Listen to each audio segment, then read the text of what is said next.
Welcome to this Piano Pandemictivities video, the third part on Rachmaninoff Prelude in B minor, opus 32, number 10, where we come to the giant sound of the bells.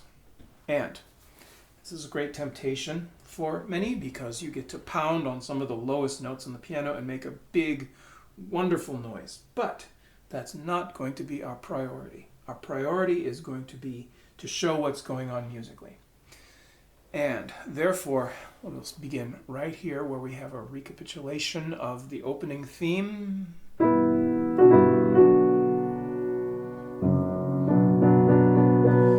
What's important here, it's pesante, which is slow and heavy, but major on the slow, not on the heavy, because the important thing is this tune. See, there's the little tenuto marking. Dum, da, dum, dum. There it is again. Dum, da, dum, dum. There it is again. Dum, da, dum, dum. Bom, dum, ba. And those are our first accents that we get, which is very exciting. So, what I'm going to try to get you to hear as I play this is something like this. 2, 3. 2, 3. 1, 2, 3. 1, 2, 3. Dum. Okay, that's the important stuff, what I just played. So if your triplets drown out any of that or distract us or make us listen to them more than the stuff I just played, then it's out of balance. So I'm going to try to get this balance going just slowly and carefully. And when you play this F sharp, voice to the top. Don't just hit the octave like a big ugly thing. Play a little more sound here. So as quiet as you can. And it's E.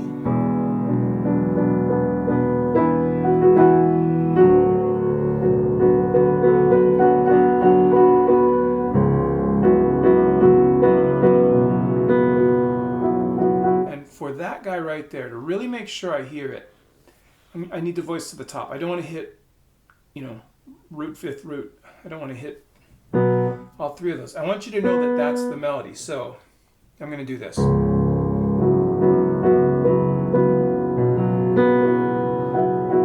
going to roll it and really, really get that guy and get a little bit more sound. Okay, so.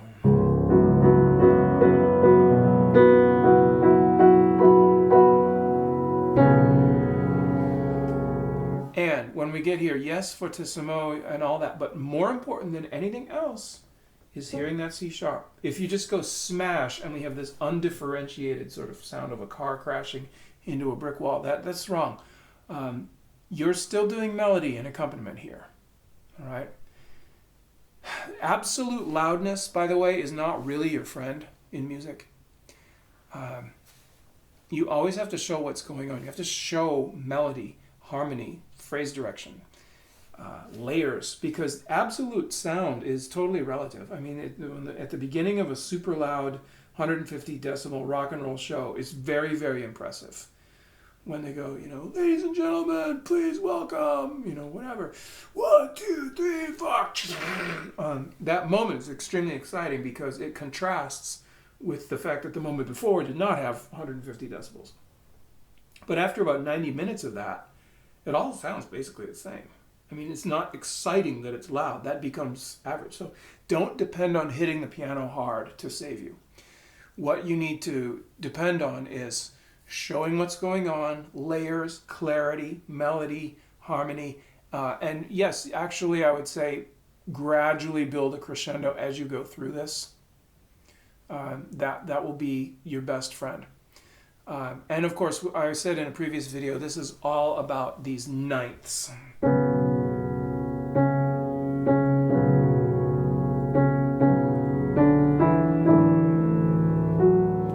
They are intended to simulate the overtones of bells. bells, when you cast them out of brass, they have so many overtones that all these extra notes come out. You have the fundamental, and you have the octave, and you have the fifth, and then you have thirds and all this stuff.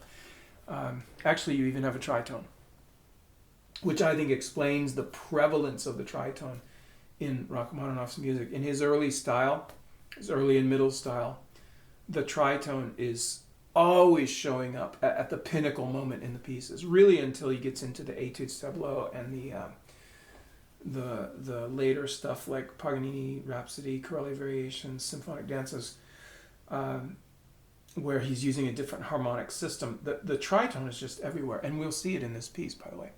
So we have, and by the way, just move it along.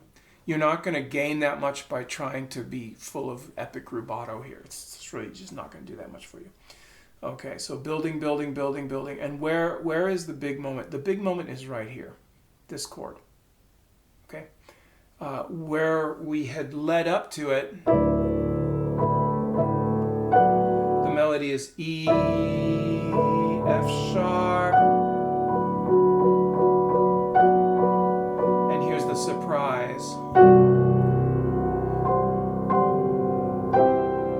Is the tritone from C natural to F sharp. By the way, if you notice the sound he uses here is very, there's a lot of misdirection. Chords that you expect, like this one, B in the bass, and then this like minor add 9, whatever it is. But then he fills it in with his half diminished, which is not what you really expected. Okay.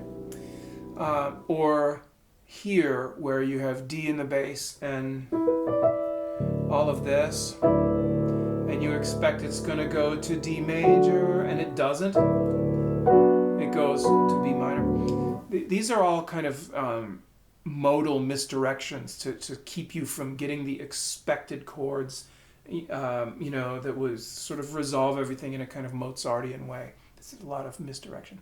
Okay, so here's the big point. Here's the big moment. Ta, ta, and I think that's the end of the melody. It ends on G. And then you have a subsidiary melody that disperses the energy. The wave has crashed and it's washed up on the beach, and now it just kind of gathers and has to go back down. And that's this guy right here. G, G, G, G, G, G, G, G. And here it is. Oh, but notice the accent there. Wow.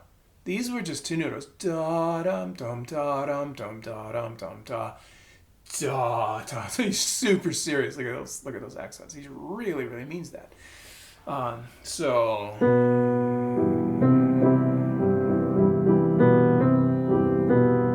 all right. So that's what's going on this page.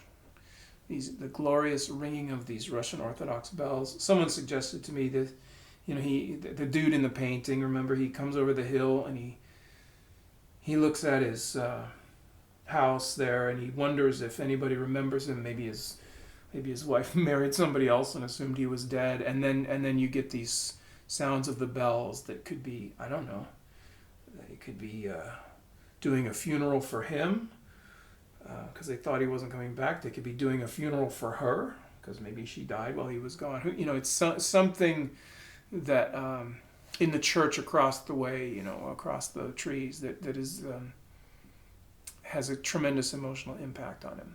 Who knows what it is. Okay, that's this page.